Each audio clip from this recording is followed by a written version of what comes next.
Hello and welcome to the Ivy League Sisters podcast, where you're invited into the world of high-achieving women who earned that coveted Ivy League degree and now are here to get real and honest about the pressures and expectations that come with claiming this achievement.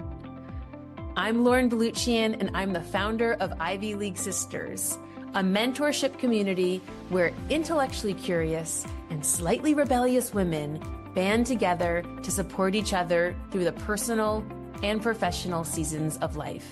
In this podcast, we peel back the layers of perfection to reveal the authentic, often messy, and always inspiring stories of women who have been where you are. So whether you're an Ivy League graduate, a high achiever in any field, or simply someone striving to live a more authentic life, the Ivy League Sisters podcast is a place where you can realize you're not alone. And if you're new here, like and follow this podcast so you don't miss out on the latest episodes. I hope you enjoy the conversations. So good afternoon, friends. I'm Crystal Flores. I'm the lead for community engagement for Ivy League Sisters. And with me this afternoon, we have Jennifer Bessinger. So Jennifer is an HBS grad from 2003. She's a member of this community.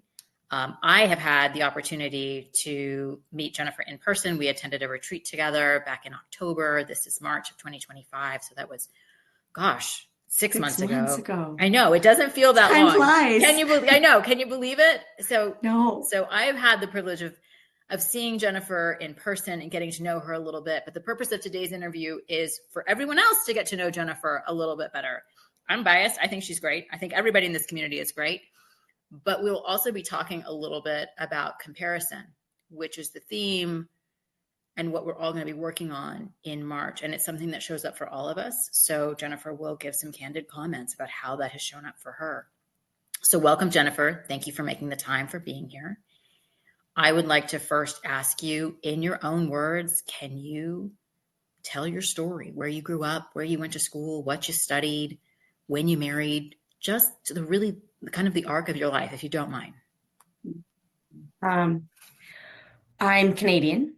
I grew up in the middle of the country, just outside of Winnipeg, Manitoba. So if you go to Fargo, North Dakota, and head straight north and a tiny little bit east, that's where you will find my parents and almost all of my family members. I live in the Twin Cities now in Minneapolis, so I didn't really move that far when I went south. I tend to get home every couple of months, every few months, 2, 3, 4 times a year. I'm really close to my two sisters who still live back home. I moved to the United States in my mid-20s with a company. And then I went from that company to Deloitte Consulting, which is how I got to HBS. I did it a little bit later than most people. I graduated with my master's when I was 33. I lived in Austin, Texas for a year working for Guidant. And then I ended up in Minnesota, which is where I met my husband 3 months into his divorce and separation, which was, let me tell you, not fun. He had young girls, which is why I ended up staying in the United States the whole time and didn't move back to Canada. When you fall in love with someone with kids, you stay where the kids are. And it's been great. They're in their 30s. They're in their almost 28 and 31 now. One just got married last fall, and the elder gets married this fall. One lives in Seattle, one lives in London. They are both moving home this year. And then I said, so tell me a little bit more about what's going on in your world right now. Yeah. So, the kids are coming home. We're super excited about that. My husband and I have both recently made career changes, and we affectionately call it sliding into retirement. We are both working for ourselves as independent consultants right now. I just went back to it, officially. I guess I've left my job in fall, but I have really been looking only since, about a month now. So I'm looking for my first client. My husband's been doing it for about a year. He is also in between clients right now. And we are really trying to decide just how much we want to work and for how much longer. Um, I think we both do. We would like to be at around halftime for the next year or two. And then we will probably hang it up and just golf and play tennis and pickleball and do those all those things that we love doing and travel.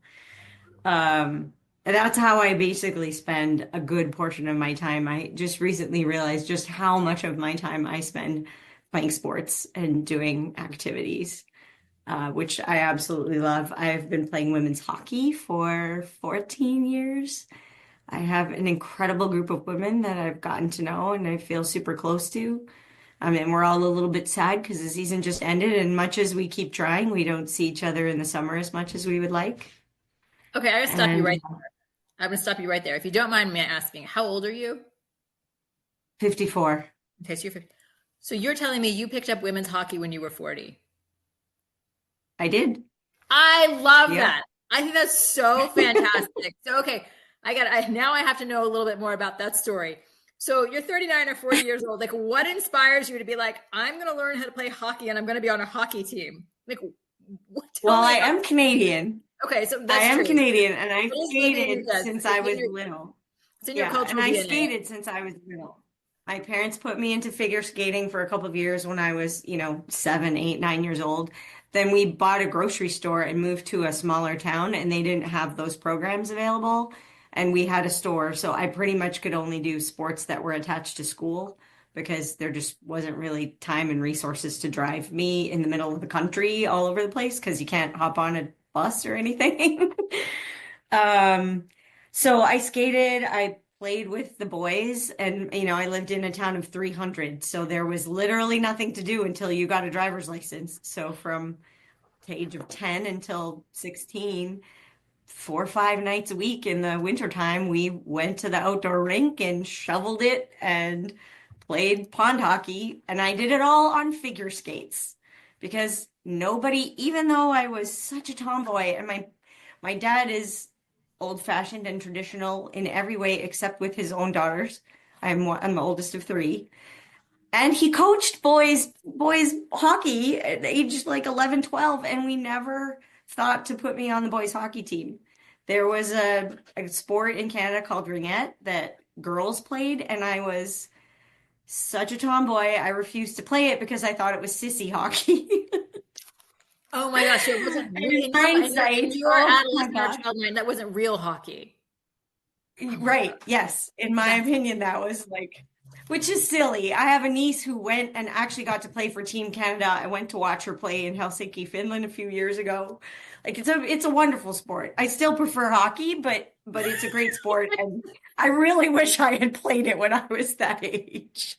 I love that story. Okay, so where Yeah, so I played volleyball and I was very, very good at volleyball. It was really competitive, and I'm 5'2", so of course you have a ceiling when you're 5'2", and right. even if you're a really good setter, your fingers go this far above the net, so you're not very good at blocking. And I played that till I was 40, and the game, I loved it so much, and I didn't really have an environment where I could play my best and that the game, and I decided I'd rather not play it at all. And I happened to be in a situation that's too long of a story to tell where I ended up being able to try hockey skates one night, and I had misattributed my inability to do it on weak ankles way, way back when I was little. And I thought I could skate on a single blade. And I tried the skates and it was super easy and I could do it just like I could do my figure skates. And I was like, okay, I'm going to play hockey. And so I found the league here in the Twin Cities and I went to some clinics and I started at the very bottom. We have a league. I'm going to put a little plug. We have the largest women's hockey league on the planet, apparently. I think that's just because in some of the, like in Toronto, in Canada, there's going to be multiple leagues because of the transportation, but Minnesota is just small enough of a city that we can have one gigantic league. There's 1,500 skaters and 95 teams in 10 different levels. Wait, So like yeah, 1,500 skaters at how yeah. many levels? How many 10 teams? levels, 95 teams. So we go for I was actually on the board a few years ago. A friend of mine got me on the board, so I was the treasurer for 3 years. And we start at like teaching women how to skate as adults and go all the way up to former, like actually one of my teammates, her daughter is a former Olympian national champion and USA hockey, and she's actually now on the professional Minnesota Frost team.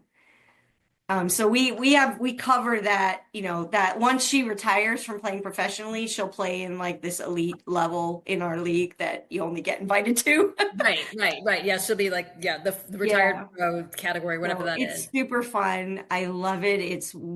I do so many sports because I don't really like exercise and strength training and cardio workouts. So I do sports. So I can do fewer of those kind of work. I do Pilates twice a week. And the rest of it, I pretty much I walk when I play 18 holes of golf. I play platform tennis. It's a special kind of tennis. It's kind of a mix of racquetball and regular tennis. I play some pickleball. I downhill ski. Pretty much pick something, and I probably enjoy doing it and have tried it at one point or another. I scuba dive. I've been skydiving. Kind of an adventure seeker. That is so Stuff fantastic. I love to do. I love when I talk to somebody and they glaze past something like, oh, I picked up hockey when I was 40. And I'm like, hang on. You got to tell me about that. Well, and on my team, I'm like on the younger half of the team. Oh We my have gosh, one. this is wonderful. Yeah, my team, most of us are 51 to 62, 3. We have one woman that's 65 and one woman that's 42. That's so And I fantastic. feel like I'm a pretty amazing, I'm a pretty solid athlete, especially for someone who's 5'2". And I feel like I'm like one of the lesser athletes on my team. We have 3 former D1 soccer players. We have triathletes. We have I don't think they're all, here's the comparison, Okay, right? there you go. I Just think they're all amazing. I think they're all like better than me, but they're wonderful women and we have such a good time and we keep it in perspective. We, especially, I guess, because Linda's daughter is an actual Olympian. Whenever we get a little too intense, because we're all really competitive, we're like, look, we have to go to work tomorrow. There's no money on the line. There's no medal on the line. We actually pay to do this, so let's just keep it in perspective when we get bent out of shape because a call doesn't go our way. sorry, I'm crying a little bit because I'm laughing so hard. That's just wonderful. Oh my gosh. I think it's so great that you do this thing with women, probably from all walks of life, at all ages. And it's just this great sport that you guys do together. And I also love that you know about yourself. Like, I don't like strength training. I don't want to be doing exercise classes. I don't want to be doing a ton of cardio. So I'm going to do the bare minimum. I'm going to give myself 2 hours of Pilates, but otherwise I'm just having fun playing sports. Like, did I get that right? Pretty much, yeah, that's pretty much what I do. Oh my gosh, I think that's so fabulous. And at 54, occasionally I'm having to remind myself that like I'm not as young as I once was and I can't do everything that I do. I mean, I told you I played volleyball for 30 years, fairly competitively. So I know how to like drop and roll and, my husband and I were playing social league pickleball.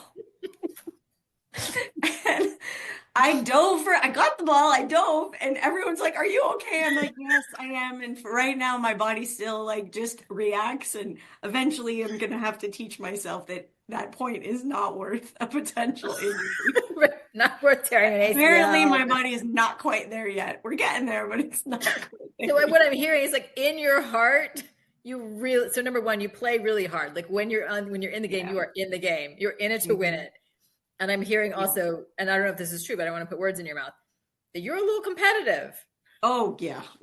Oh, big time. Okay, so can you talk to me about how that does? Okay, and this is what I find is interesting is sometimes someone will have a characteristic and it shows up really well in their leisure life, but not so much in their professional life. Did Mhm. competitiveness show up in your professional life? It did. I think mostly in a good way. Um, because of the environment now I don't think it's what tripped me up, but um it was good because I worked really hard and I wanted to be the best and it got me awards and accolades and promotions and things like that. Eventually, the comparison thing will come in here a little bit later too. I stalled at a level that was less than what I anticipate, projected for myself. And that, has had some significant effect. But early in my career, and I've done the 7x7 Ivy program, which I highly recommend to anyone who's doing it. And I'm currently in the follow-on mastermind program right now. We are today finished our experiment design for our first mountain. And, redefining myself outside of what I do is a big part of the work that I've been doing in the last 6 months. It's a big part of the work, I think, for all of us. Yeah. I don't think anybody who's listening to this will not identify with that. I do think it's a lot of why we self-select into this group, because it's different. It's different than every other Ivy League group, my Harvard Alumni Associate. It's just different because we're here because we want to change how we've either identified with, defined or interacted with, these pieces of ourselves that I love, and I wouldn't change a lot of it, but probably has had too much importance in, how I find my sense of self-worth. Oh, absolutely. There's no one here who won't hear that. And I think one of the challenges, particularly for Ivy League women, is we had or still have certain beliefs or behaviors that got us to where we are. We got rewarded for them. Exactly. So they become self-reinforcing. Mm-hmm. But like anything else, they can become imbalanced. And it also means that if we overdevelop, I believe that if we overdevelop a certain skill set, it very often means that we're leaving something else underdeveloped. And the reality is that, and we all know this, and there's plenty of information out there about it, is that those characteristics, as we get higher and higher, get interpreted, labeled, and experienced differently because we are women and not men. Okay, so now you've hit on something that's very real. I want you to talk more about that, or how you may have experienced that. So talk specifically about the behaviors that you had in your career that got labeled incorrectly. So I grew up in businesses that were extremely direct and very high. I worked for GE, Deloitte, and GE, and a couple companies that were run by GE people. And so, everything is, it's all business. That's all that matters. You get in, you do the work, you work super hard, you do all the extracurricular. I mean, you can't just do your job. You got to do your job and then some to be in the top 10, 15%, the people that get promoted. And the worst thing you can ever do is waste someone's time. And so, I think I'm an extremely nice and kind person, but those characteristics, once GE started to switch to the softer skill sets, were experienced as, pushy and especially down, that people felt like I didn't listen well enough and I was too forceful, and some of that is not incorrect, but I really do. I always discounted it back then because I didn't want to. It felt like a weakness saying that this was part of why. I blamed myself for all of it. But I really believe that the level at which it was interpreted versus other people that I saw with similar behaviors, especially men, was much stronger because you're a woman. And that goes for like other women. We judge it's really not been that long since we've been in the women empowering women, women supporting women, women lifting women up. We were stuck in that competitive mode because there was only spot for so many of us. And I'm of that age where I am still was at the tail end of that and only at the very beginning and not quite even at the beginning of the next piece. movement. Yeah. Uh, So what I'm hearing you Connection, say, man, we are stuck. yeah, no, there was a generation who got stuck between different paradigms about Yeah. how women can be in the workplace. Yeah. And what I'm hearing you say, because I want to name this, is if you, and you'll please correct me if I'm wrong, you and a man both have the same behavior expressed in a very similar way. And people's reaction to him on a scale of 1 to 10 is a 4. But the reaction to you as a woman with the same behavior, the same communication style, is a 9. So people Yeah, I are, mean, we can argue about which numbers but yeah, I really I discounted it so much for so long and and I don't know that it would have I don't know that it really changes anything other than just my own realization and maybe being less hard on myself. But if I could go back and change some things, I would have started working on communication in a better way, like really more concerted on communication style and leadership and interpersonal, like the EQ, basically all the EQ work way, way earlier, because I think that ultimately is part of what impeded me from kind of getting to that next level. And now I just don't care that much. The good thing about I don't want to work that much. So when I finally started to believe I could actually do this, I think I had the same self-doubt piece that because apparently, I'll tell a little story. My mom tells me when I was 10 years old, something came up and I said I wanted to be the CEO of Sears Roebuck. Not Sears, Sears Roebuck. She had no clue where I got that from, but that's what I said I wanted to be. And, I didn't even honestly really get to executive level.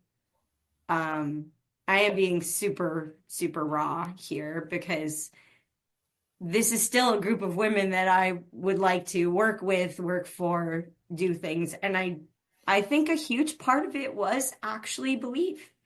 I don't know that I ever truly believed that I deserved it or could do it. By the time I got to where I thought I might believe that, where I actually thought that I did have what it took, I didn't want to sacrifice what it was going to take to get there. But I haven't been able to let that go for myself. And that's okay. What I hear you acknowledging is like there's this duality in your head and your heart. And and first of all, I thank you for naming it, for calling it out, because I guarantee you are not the only one who has regrets. I wish I'd done something differently. And of course we don't know what we don't know when we don't know it, right? Like, yeah, you don't know what you don't know, right? That's okay. That's okay. But I think we learn and we mature. And the other thing that I'm hearing you saying, which is really, really insightful, because not a lot of people will feel this. I don't know how many people will actually name it, because it takes a lot of courage. What I hear you saying is, I understand what it takes to get there, to get to that level. I now firmly believe that I have the ability, but I also recognize the cost to do it, and I am not willing to pay that. And that's huge. Because I think there's a lot of people, if you don't get to this work, you'll stay on that other path and continue paying the price. And it's almost success at any price, which I think that's really, really dangerous. Well, and that's it. It's exactly what happened. I started working for myself 4 years, just before COVID, actually. And I ended up doing it for 2 full years. And my husband and I had just decided that I was going to do that long term. I was working 3/4 time. I was making similar money. I was way less stressed and we were way happier. All of us, because I drive a whole lot of our household. And we had decided I was going to do it. I got a reach out from a CEO by LinkedIn, and I talked to them and I liked them, and it was a small company, and I had a shot at the executive level. And I decided to go back and do it. And there were lots of things that were good, but I was pretty miserable. I was there for almost 3 years, and I was pretty miserable the last year, like super miserable. And it finally came to a head, and we all just decided the right thing was to not be together anymore. I still have I might actually even do some consulting work for them. I have a great relationship with them. But in hindsight, like, I probably would have been better off staying working for myself that whole time period. Even though I knew it, I still couldn't quite let go. I mean, I even articulated this was going to be my capstone career role. I wasn't ever going to work full time for someone else again, but this was going to be it. And it didn't work out it worked out for a couple of years, but it didn't work out in the way that I thought it was going to. There were supposed to be some financial implications that didn't turn out, not because of me, just because of the situation with the company and private equity and being purchased and things like that. But, I basically worked like crazy hours again for 3 years. I was completely miserable. And why? Because I still, even though I had identified it, still couldn't let go of it. It's a big part of why I joined Ivy League and why I did the 7x7. It's been really, really extraordinary for me. It is a journey. And so I will commend you for being brave enough to do the journey. Because this work is hard. And it's a big investment in yourself. Time, emotions. Emotion. It's been 100% worth it. I'm so glad that it has been worth it. Because for many of us, one of the things that we talk about in Ivy League Sisters is this is the place to come and learn and talk about the things that nobody ever taught us. Whether it was our parents or in school, these topics and these concepts and how to deal with them and getting to know ourselves and developing a different set of skills and techniques. This was not taught. And there's risk in talking about it in certain environments. Oh, absolutely. Occasionally I go into an environment and I'll talk about a concept that we may talk about in Ivy League Sisters, and I can see that it falls flat. It either falls flat and nobody wants to talk about it, or they don't even know they have no idea what I'm talking about. This happened actually this past weekend. I went to go visit my family in San Antonio, and they're all Latin, right? So all my tias are in my mom's living room, and the quinta and they're yapping and yapping and yapping. And, like everybody's gossiping and solving the world's problems, right, over a cup of coffee. And one of my tias tells a story about her granddaughter, who's 4, maybe 5, I don't know. Anyway, she didn't want to go skiing. She really didn't want to go skiing. She didn't want to go skiing. And she finally confides to her grandmother. She said, Abuelita, I don't want to go skiing. I really don't want to go.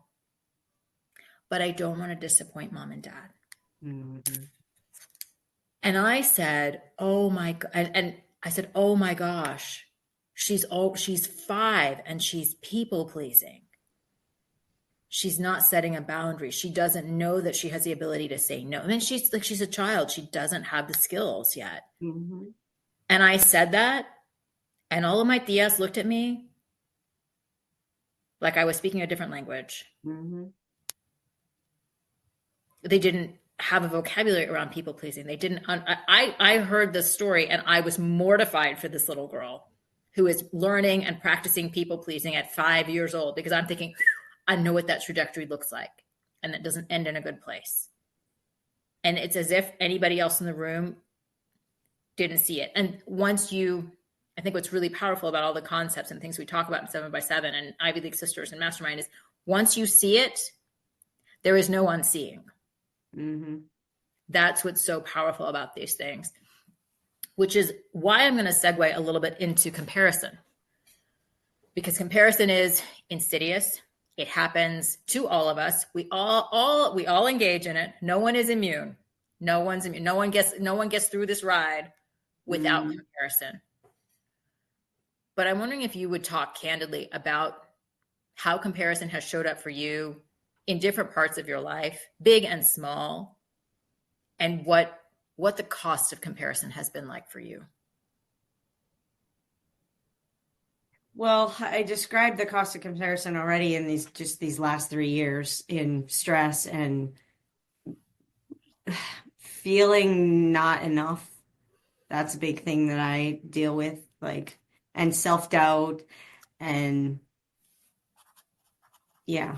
Um, so that's been, I mean, professionally, that's been a big, huge part. And, I went to Harvard Business School. So it's not just Ivy League, but it's the whole, if you're in business, it's, that Wharton, Kellogg, those are, and so many of my friends and colleagues or friends and classmates are in very, very, one of my classmates from my section, someone whose wedding I was invited to, didn't actually get to go to, is literally the CEO of Shell Global. The entire company, the person you see on the news, the person that's talking to the heads of state and governments, that one's almost easier because it's like so far away.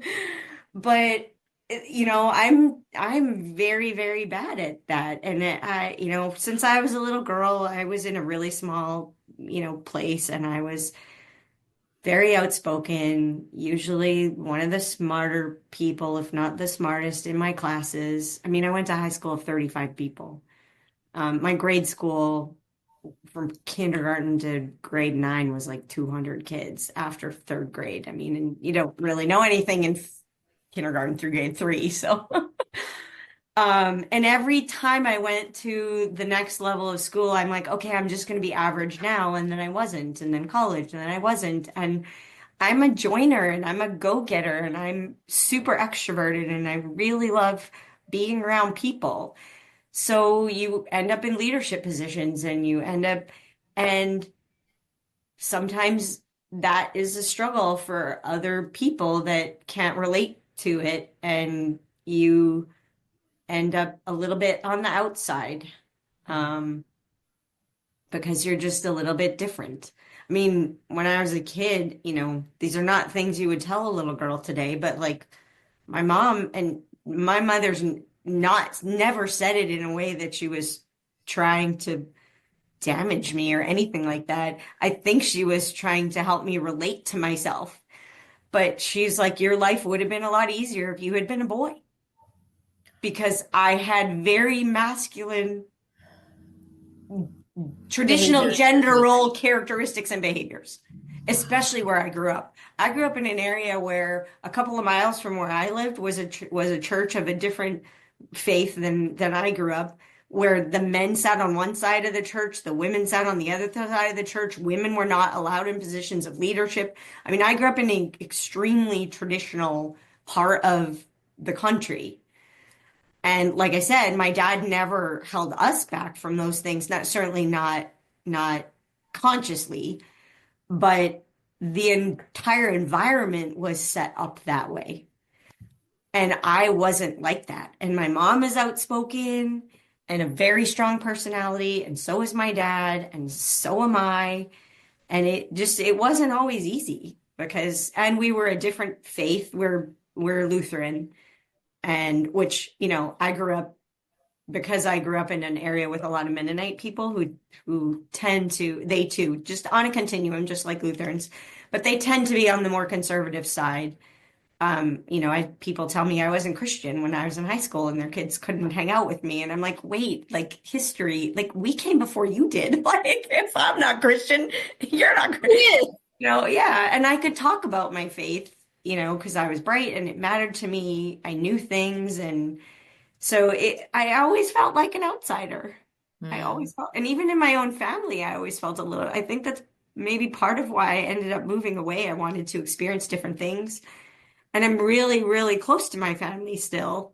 But all of those things, you create defense mechanisms. I think it made a huge, rich life for me because I experienced a whole bunch of different people and groups, because I almost created myself as the outsider, as a defense mechanism, because if I got too close, then someone could hurt me or I mean, I obviously didn't know any of this back then when it was happening, but Okay, I just want to name what you have actually said. So this is what I heard you say. I grew up, first of all, you acknowledge kind of the cultural wound of growing up and living in a very traditional, gender traditional environment. And when a mother says to her daughter, your life would have been easier if you'd been born male, that's very telling when a mother recognizes that for her own child. And that tells, as an outsider listening to that, I think, wow, that's a little girl who's growing up in an environment that's really tough. And then what I hear you say is, I always felt like an outsider to some degree for a handful of different reasons. Mm-hmm. But then you really embrace the role of outsider and sort of own it. Is that do you think that's a fair description? Absolutely. I mean, and I thought my mom was super wise and awesome and, stuff. And it, again, like it affected me in a lot of ways that I never knew it was doing that at the time. My husband sometimes says, he goes, well, yeah, but you were never really a child. Right. I always wanted to, my mom said, from when I was little, I always wanted to be with people older than myself. I'm the oldest. Look, I will say any 10-year-old who says I'm going to be the CEO of Sears Roebuck that's not the average. I've never raised children. I didn't have any, but I'm guessing that's not something that the average 10-year-old says. So you might have been a little adult, your husband might be right. I always wanted to be with people. And my mom's the oldest of 6 and my aunts are 2 and 3 and 5 and 6 years older than me. And I only wanted to be with them. I never wanted to play with kids younger than me. I was always, you go back and tell yourself, oh God, it's not so great being an adult all the time. Like, enjoy it while you're young. Right. Yeah. But same, like in high school, I did, the girls in high school do I'm best friends and then they switch and then I'm best friend. I never did any of that. I didn't realize I was holding myself away from that. And others might have interpreted that as like, you think you're too good for all that. Like, I don't know what they were thinking at the time, but it certainly didn't make it the easiest. And I grew up in a little school that there wasn't truly this concept of mean girls that you see on TV. I never saw anybody put somebody in a locker. It wasn't that blatant because there just weren't enough kids. And we were on the same sports teams and we were in the same drama club and we were in this, there's only that many kids. So many kids to go around. Yeah. And it was, and I mean, the one thing about growing up in a really Christian environment is for the most part, people tried to be kind of nicer people. We're all human and teenagers. So there was plenty of mean things that went around, but nothing out of the ordinary, like kids just can't get out of their own way, So it was really hard for me at the time, but relative to the rest of the world, I had a relatively easy, go of it upbringing. But in hindsight, I created that as a defense mechanism. Like, I'm different, and I've always really held on to my uniqueness and specialness. And it's a big part of who I am. And in some ways that's good, and in some ways maybe it's not good. But I think it's so interesting that you have the self-awareness to know this. And what I hear you saying is, hey, I've held on to being unique and different, and that's a part of my identity. But what's interesting is that sometimes, and this is where we can never control how other people are going to feel about how we interpret ourselves or how we behave. And that becomes challenging because a lot of times people will misinterpret. And over time, it gets a little bit lonely when you're not like in the group or you don't have your own group. And then I moved away, and then the man I met, he had left his and had moved all over the country and came back. And so then when he got divorced, he lost his neighborhood. And so we have lots of friends. We don't have a group. And that's always been hard for both of us. He has some of his own, I won't share his story, but he has some of his own belonging things. And it's hard sometimes. Like I'm jealous. Here's a comparison thing. I'm jealous now of people who have these are the 3 couples that we do our dinner club with and that we do our traveling with and that we do our, we don't have it. you know, because we were transplants and we moved around and, you know, Right. And your story and your trajectory has just been different. But yeah, to your point, comparison shows up almost everywhere. Almost yeah, everywhere. it It, really it does. shows up in the workplace for women. It shows up, I think, in our parenting or how close we are to our children. It shows up everywhere. And for me, when I start comparing, it's always me feeding back into that narrative of never enough. Comparison is I'm exactly the same way. just yet another expression of me Yeah. telling myself you're not enough. Mm-hmm. And I don't know when I'm going to stop that narrative, because I'm I really know. fucking Well, we tired of haven't it. even talked about like the traditional, body image and all of that stuff. I'm 54 now. I did recently lose some weight but I'm, by no means, and I have a little sister who is exactly the same as me and 108 pounds and she's had 3 children. I haven't had my own physical and she's, in super fabulous shape and all that. But for the first time ever, I'm forcing myself to like, and I've been good. This is also really raw. I've really been good. And my husband is a huge part of it. I was always a little bit like that. I forced myself to like, you know, I want the lights on and intimate times. I make myself be like, look, if that person doesn't like what they're seeing, then we don't belong together. And my husband has always, since the day we met, I think it's a part of why I fell in love, has always made me feel beautiful, especially when I didn't myself. It's such a gift. It's What a beautiful gift. such a gift. And it's actually gotten better. We've been together 20 years now, and it's continues to just get better. He's really good at it. Um, Oh my God. And I am finally, women, they say women, we dress for ourselves. We dress for other women, especially if we're in a committed, good relationship. Like, sure, I want other men to think I'm attractive too, but I don't really care. It's the other women I'm comparing myself to. And I had to, we went to Palm Springs and I needed to buy some bathing suits because I didn't have any. Mine were super old. And I bought myself a bikini, which I don't think I even wore when I was a teenager. And I basically just said, like, it's more comfortable. It's easier to go to the bathroom. This is what I want to wear, and I'm going to own it, and I don't give a shit what anybody thinks about whether they can see something or not. Okay, so that's huge progress, because I can tell you there isn't a woman who's listening to this who will not have identified, particularly with body image and comparison. And for those who are listening, I was sharing the story before we began recording about myself. I was at the gym this morning, and next to me was this woman. And first of all, she was just like, her face was just physically really pretty. Mm-hmm. And she was lifting heavier weights, and she was skinnier than I am, and she was more muscled. And I went straight into you're not enough. Mm-hmm. I went straight there. Did not pass go, did not collect $200. I went straight there. Like, I don't know her, that woman. I've never seen her before. I don't know what her journey has been. I don't know how long she's been lifting, but all I could see was she's prettier than you. She's stronger than you. She's thinner than you. And I caught myself in that moment. I was like, I'm right here. I'm going to lift as heavy as I can. I'm going to do my best. I'm going to leave it out on the floor. And then I got to go home and I got other things to do. But it was so insidious. And what struck me about it was so automatic. Mm-hmm.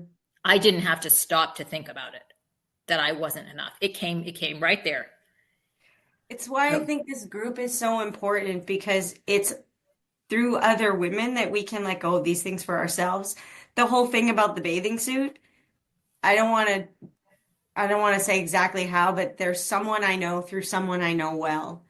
And this woman is much larger than I am, wears bathing bikinis or wears like coverage, but bikini 2 pieces with lots of things showing that just 6 months ago, in my head, I would have completely judged her.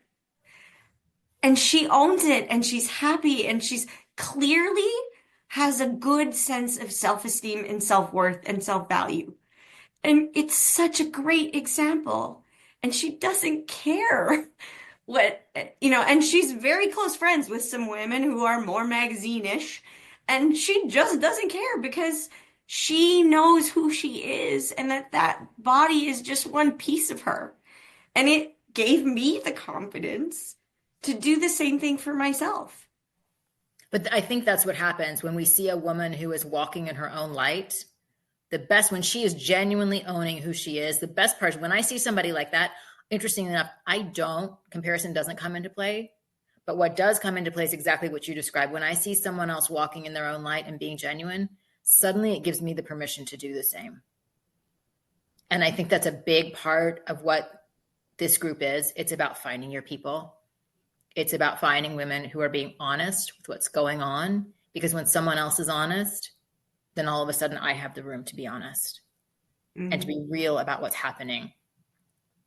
Yeah. And for those, so now I'm going to segue a little bit into something a little bit different, because it is Ash Wednesday, and for people who are listening, they can't see you. But for those who might be chiming in on YouTube or some other medium where they can see you, you've got your ashes on your forehead. I want you to, and because you've made reference to this several times during this conversation, I want you to talk a little bit about the role of faith in your life and how that gets played out for you. It's huge. I grew up going to church, 3-4 times a month, not always, but pretty much always. And then we went to one grandparent or the others after church every single week. And Sundays was family time. My parents bought a business and it wasn't open on Sundays, and they were never going to change that because Sundays was our family day and our day of rest. And it's really important to me. I remember when I was in university, I went to talk to my pastor because I was really having doubts. You get educated and you come across people that say, oh, it's not a thing, they're science-y and all that. And I said, like, how do I know if I really believe? Like, I'm having all these doubts. And he said, having faith doesn't mean you never have doubts. The fact that you have doubts means it's real for you, which was really important for me. Because I still have doubts, but I find that for me, my faith is the home and the peace and the comfort. It reminds me, in the comparison piece, it reminds me to be grateful.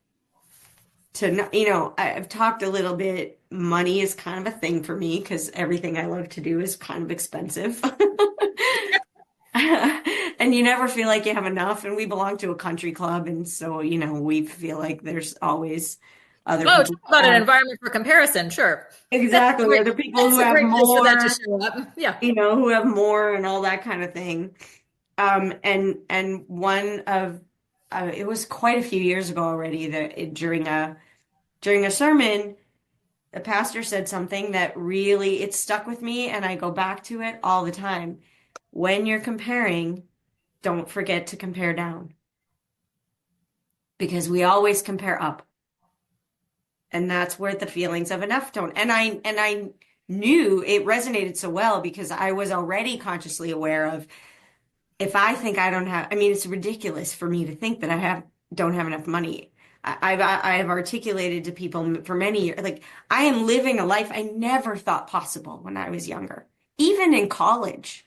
Even with this grandiose idea of wanting to be a CEO, the concept of even the kind of money that we have, which, it's 99% or whatever, like by actual, just the numbers.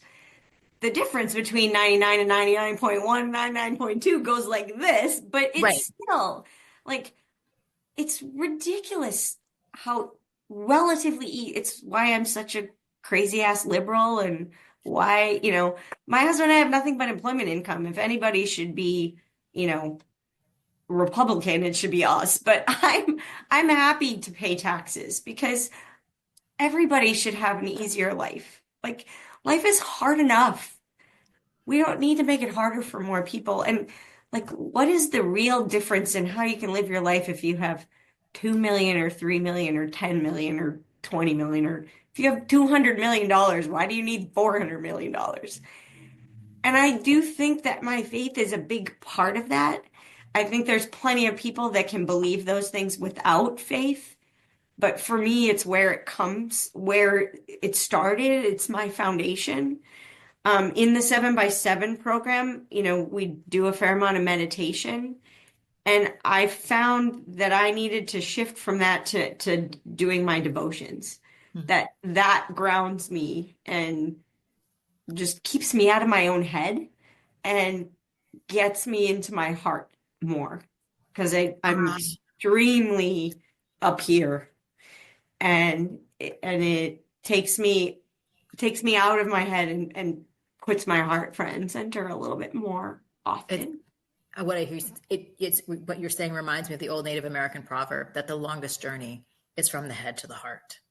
Yeah, that's very, very real. What I'm also hearing you say, which is so beautiful, is that and you can correct me if I'm wrong, but what I'm hearing is that I have a faith that's been with me my whole life. And it has created a sense of brotherhood and sisterhood with the larger world. The fact that you would sit there and say, I should be Republican, but I'm not because I'm happy to pay income taxes so that we can have distributive wealth or we can make other people's lives a little bit easier because life is already hard enough. That tells me that you're coming from a place of grace and understanding, which is really beautiful.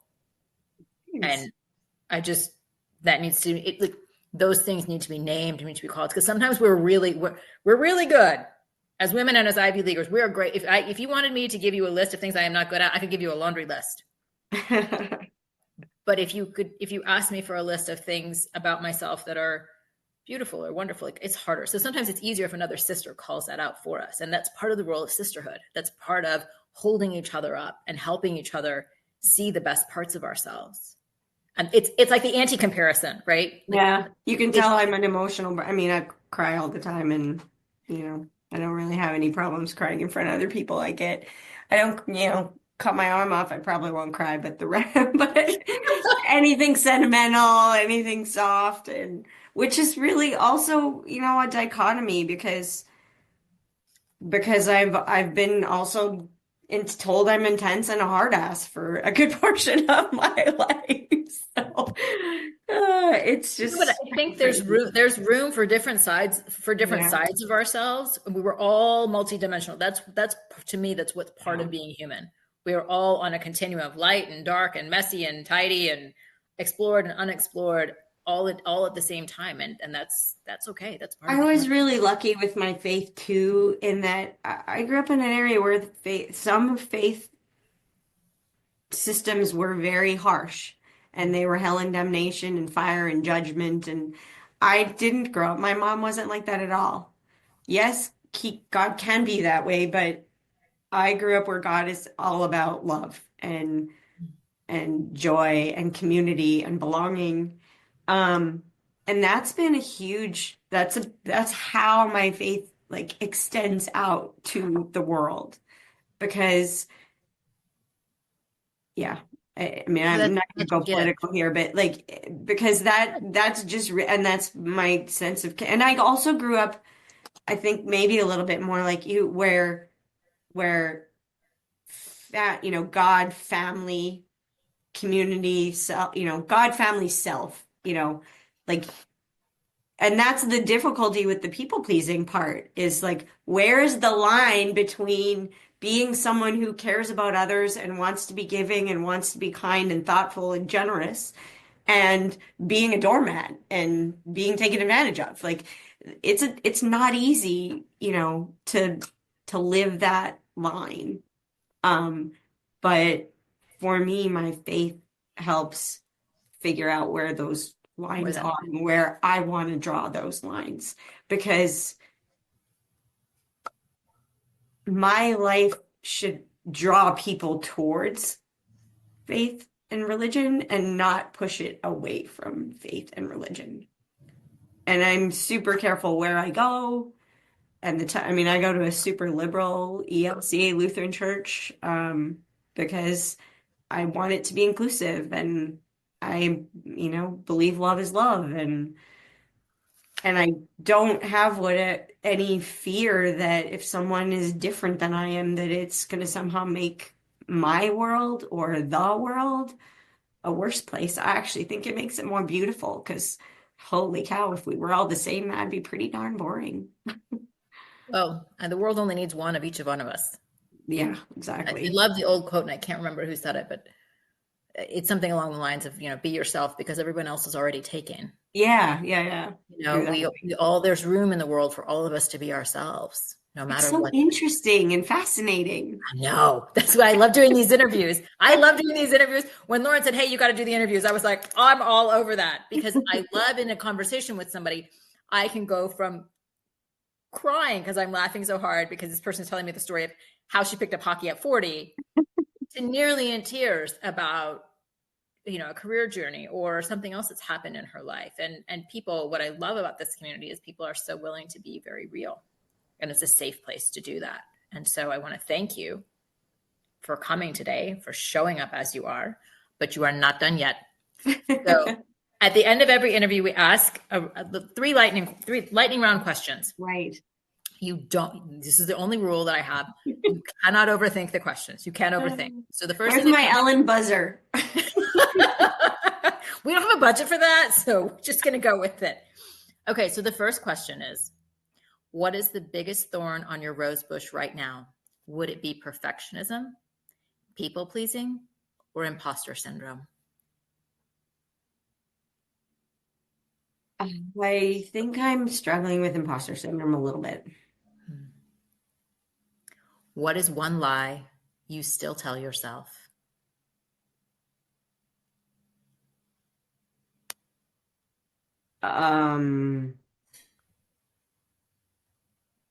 That I'm not good enough. And last but not least, what is one thing that feels edgy in your life right now? Could be a secret, not a big secret, but something that feels a little edgy, a little uncomfortable.